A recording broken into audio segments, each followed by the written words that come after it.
Hello, and welcome back to my channel. Today I would like to talk about the history and evolution of portrayals of East Asian women within movies, specifically within the United States, and how it's been better since the 1920s, but still not perfect representation, and to talk about how this representation impacts East Asian women in real life. As an East Asian woman, this topic means a lot, and is something I think is a fun topic to speak on, especially since for the past few years, we have seen more outstanding movies with full Asian casts blowing up within the United States, and though unplanned, is my contribution to Asian American and Pacific Islander Month, I guess. A brief history of East Asian Americans.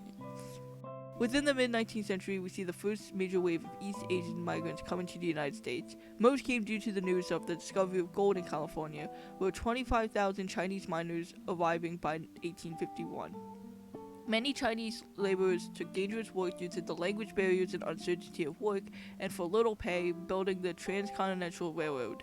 Within 1875, the Page Act was enacted prohibiting the recruitment of laborers from China, Japan, and any Oriental countries who were not brought to the United States of their own will or who had been brought for lewd and immoral purposes. The law explicitly barred the importation of women for the purpose of prostitution based on stereotypes. It officially blocked Chinese women from entering the country and stiffening the ability of Chinese American men to start families in the United States. In 1882, Chinese immigrants were targeted by Congress with the passage of the Chinese Exclusion Act. This act banned Chinese workers from entering the country and excluded Chinese immigrants from American citizenship. And in 1917, Congress passed the Immigration Act of 1917, which included an Asiatic barrier zone, banning Chinese, Asian Indians, Burmese, Thai, Malays, and others, though Japan was not on that list because prohibition against immigrants from that country were already in place. In 1941, due to the bombing of Pearl Harbor, President Franklin D. Roosevelt, fearing that the Japanese immigrants or those with Japanese ancestries have taken part in planning the attack, issued an executive order that forced more than 120,000 Japanese Americans living on the West Coast into internment camps. According to the National Archives, approximately 70,000 of those targeted were U.S. citizens, and no charges were made against any of them.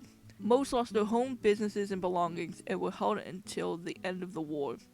In 1988, President Reagan signed a law apologizing for the civil liberty and justice and had the government pay $20,000 to each person who has been incarcerated. In January of 1965, U.S. Representative Patsy T. Mink of Hawaii was sworn in as the first Asian American woman and first woman of color to serve in Congress. She was a supporter of women's and civil rights, along with an advocate for education, children, and labor unions. Supported the Head Start and the Women's Educational Equity Act, and co-authored and sponsored Title IX of the Education Amendment of 1972. Also founded the Congressional Asian Pacific American Caucus in 1994. In 1965, President Johnson signed an Immigration and Nationality Act into law, putting an end to the immigration policies based on ethnicity and race and quota system. In 1979, President Carter proclaimed a week in May to be designated as Asian Pacific American Heritage Week.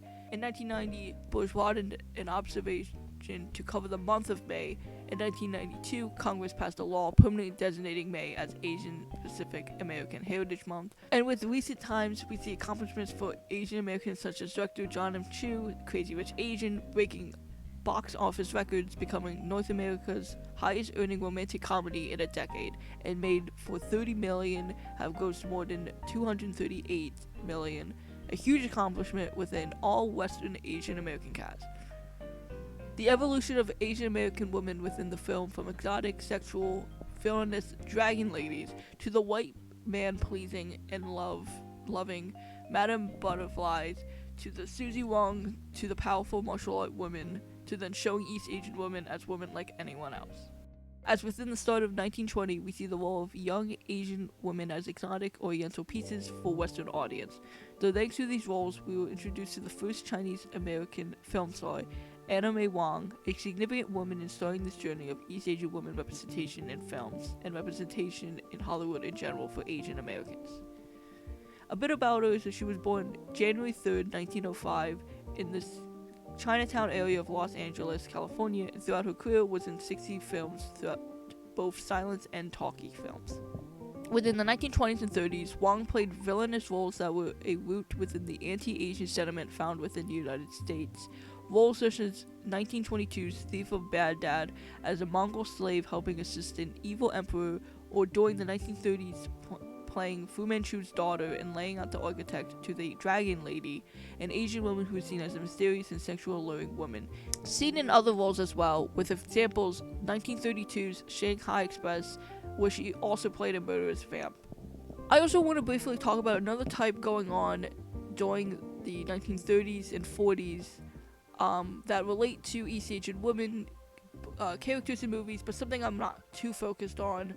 During this time, due to Hollywood's disapproving of interracial relationships kissing, and in 1934, the Hays Code prohibiting any interracial relationships as desirable, many leading Asian roles were played by white women adoring yellowface, putting on prosthetic or tape around their eyes to make them look more narrow, along with adoring traditional gear seen in many traditional East Asian countries. Within the attack of Pearl Harbor, we see this change into portraying Asian, specifically Chinese women, as victims and putting them in a good light, while the Japanese were seen as the enemy. But after World War II, we then start seeing a shift in Japanese portrayals due to the Korean War and Chinese communism, while Japan was embracing democracy.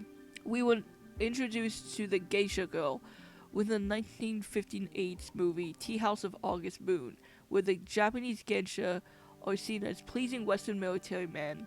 Also the first film where they cast a Japanese woman as the lead role. This movie then led into the Madame Butterfly image. The 1950s marked the beginning of seeing interracial love between Asian women and white men due to the motion picture code ban lifted, and with movies such as Sayonara being the first to show this. And throughout the 50s and 60s, we see Chinese and Japanese women being owned by white men through the belief that white men have free sexual liberty with East Asian women. This then created an evolution image of Asian women through the 1960s World of Susie Wong, where this character perpetuates a cute Asian girl who's submissive and sexy type, which only continued the objectification and sexualization of Asian women and within roles and in life. Within the 1990s and early 2000s, we start to see more depictions of Asian women as warriors and role models. Films like Mulan, Kill Bill, and Crouching Tiger, Hidden Dragon all show these women characters as women who are capable of fighting when needed. Within Mulan and Crouching Tiger, Hidden Dragon, they set the movies in ancient China to display these tropes so they could flow better. While in 2003's Kill Bill, Lucy Liu's character, O-Ren Ish, is donning a traditional kimono and fighting the main protagonist. Within modern times, we have now started to see more fleshed out depictions of East Asian women and girls in more mundane ways, as we are now starting to see more movies where Asian women are more than stereotypical one-dimensional and are telling more stories that are happening about Asians as a whole. Movies such as Crazy Rich Asian, where the characters aren't trying to push a story that falls into the ones of the previous tropes talked about here, along with including more diverse storytelling from Asian voices. We also see movies such as Turning Red, touching on the family dynamic and great display of troubling mother-daughter relationship. When specifically looking at the last 30 years, we see how much accomplishments we've made in moving towards stereotypical resisting characters that are compassionate, brave, and mischievous, with characters like Rachel Chu in Crazy Rich Asian and Laura Jean in To All the Boys I've Loved Before, both being love interests to the male leads and aren't also one-dimensional characters for the man. We still have not escaped the stereotypical characters being portrayed in movies still, with characters like Knife Chu from Scott Pilgrim vs. the World and Mantis in Guardians of the Galaxy, where they still fall into the submissive role within personality and plot. We also see comic relief characters, a common typecast implying agents as fools, like Sue Lord in Gran Torino, Mantis in Guardians of the Galaxy 2, Kitty in To All the Boys I Loved Before, and Perklin in Crazy Rich Asian. And we still see characters that are coded as sadistic and evil and exemplified by gruesome acts of violence and enforcing the stereotype of Asians as dangerous and menacing, with female characters of O-Ren and Gogo Yobari from Kill Bill Volume 1 and the Dragon Lady Jasmine in Rush Hour 3. This goes back into playing into the Dragon Lady problem. A global outlook and compare and contrast. Within China, we see a difference of perception of their women, as during the 1950s, within the Communist Party, women were valued and were shown with more deeper meaning, with films such as Red Detachment of Women, telling the story of two peasant women heading into war together with their compatriots. We are seeing a difference in the treatment of women within wartime versus U.S. and Western women of using Asian women as victims of war and objects for men. Though we do see similarities recently through the oversexualization of Asian women, were examples of Curse of the Golden Flower and Lady of the Dynasty. How do these controlling images affect real-life Asian women? As these exotic Oriental images and sexualization of East Asian women has had an impact in the perception and interaction of who they are supposed to be and what others see. Like said earlier, the United States barred women from coming over to the United States due to the stereotypical view of Asian women being Oriental and exotic to Western people, and the thought of them being coming into this country as being trafficked for prostitution. With the movies we've talked about earlier, we see throughout them women being submissive and eternal towards these Western men.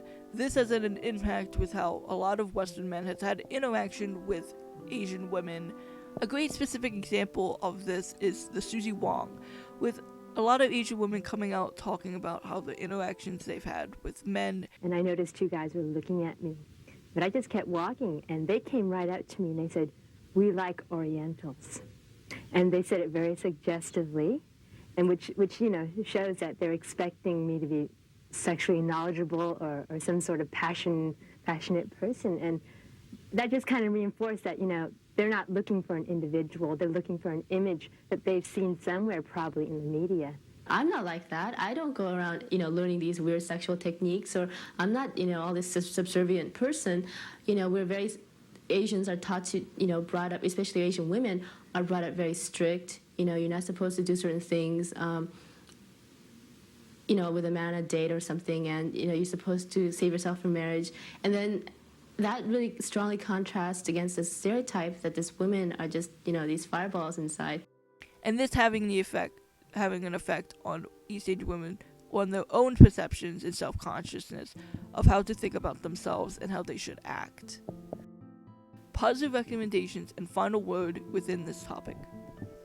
Throughout doing research in this and my own personal experience throughout life, I've collected some movies that I think that I've enjoyed, and that I think have really good positive depiction of East Asian women. Turning Red, where a 13-year-old girl is torn between what she wants to do and what her mom wants her to do, and the change of adolescence that also comes with her magically turning into a giant red panda when getting overly excited. This movie is really good at representing a typical Asian family struggle and touching on the generational trauma carried from mother to daughter. I really like this movie. It's came out recently in 2020, and it's a really fun movie to enjoy and a great movie for kids to look up to if they want to, as it's an animated movie. Saving Face. This movie is about two Asian American women who start a friendship due to one of the women, Will, working at the other woman's, Vivian's, father's hospital and bumping into each other at an Asian American type gathering. Then throughout the film, we start to see them fall for each other and the challenge that endures of being in a queer relationship in a traditional Asian household, with the main character living with their widowed mom, and one of the characters wanting an in the open relationship. This movie is really fun. It's great Asian representation and Asian queer representation, as though I didn't speak on specifically in this, but there hasn't been a lot of queer Asian women representation. And this is a really good movie. It came out in 2004, and I believe it's a kind of rom-com like movie, but it's pretty good. The half of it. When a smart teen is strapped for cash and is approached by a jock at her school to write a love letter in the identity of him, she agrees, but then starts to slowly fall in love with his crush. This rom-com is fun, and it shows the budding relationship between the jock and the main protagonist. Also, this is one of those movies where her being Asian is not one of the main plots nor main focus of the movie, and instead is having a more natural looking dynamic and type that we are starting to see within recent movies. Also, both Saving Face and Half of It were directed by an Asian woman, Alice Wu, and so it's a great representation of, again, Asian representation and Asian queer representation that I highly suggest watching. But it's a great movie, you should watch. The 1998 Mulan movie. This movie is about a girl who lives in an unspecified time within Imperial China who joins the military in the place of her elderly father. As Mulan is the only child of her parent, and due to her being a girl during the time, As Mulan is the only child of her parents, and due to her being a girl during a time where only males were able to serve, she cuts her hair and disguises herself as a man to take his place. This movie is a great movie and a fun movie to watch, a movie that I grew up watching, and a Disney princess that I saw myself in, and that I think is, if you haven't seen it, you should see it. Not the live action movie, I'm not going on a tangent about this right now. Okay. The Handmaiden? This is a question mark that I'll get to, but the movie is about a Korean pickpocket who is hired, to infiltrate a Japanese woman's house and This movie is about a Korean pickpocket being hired to infiltrate a Japanese woman's house as her servant and try to steal her fortune, being sent into Japan's occupied Korea. I put a question mark with this because I personally think it's a good Asian representational movie, but I also can see people disagreeing, as this movie, I think, also somewhat plays into the sexualization. I'm not to spoil things, but it's a movie that has sexualization, I think, somewhat submissiveness in it, but that's also, like, really good and different from what we have seen already. But it's a good movie that I would suggest.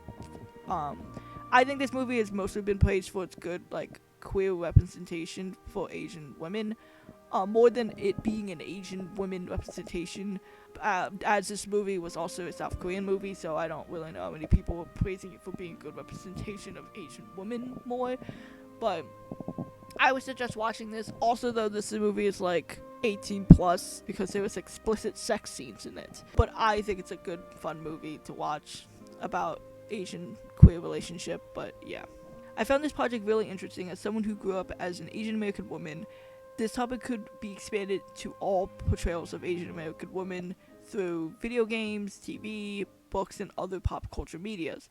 And I think this is something important to talk about, as I think Asians are somewhat in the middle space when it comes to how Asian American discrimination and problems are not taken as seriously for other different reasons that relate to but I'm not going into that as well. But I think it's important to point out and learn from the past, to call out poor controlling images, and listen to Asian American women on their experience and comments when it comes to this. I think that pretty much wraps up my thought and research for this video. Thank you for watching, and happy Asian American Pacific Islander Month.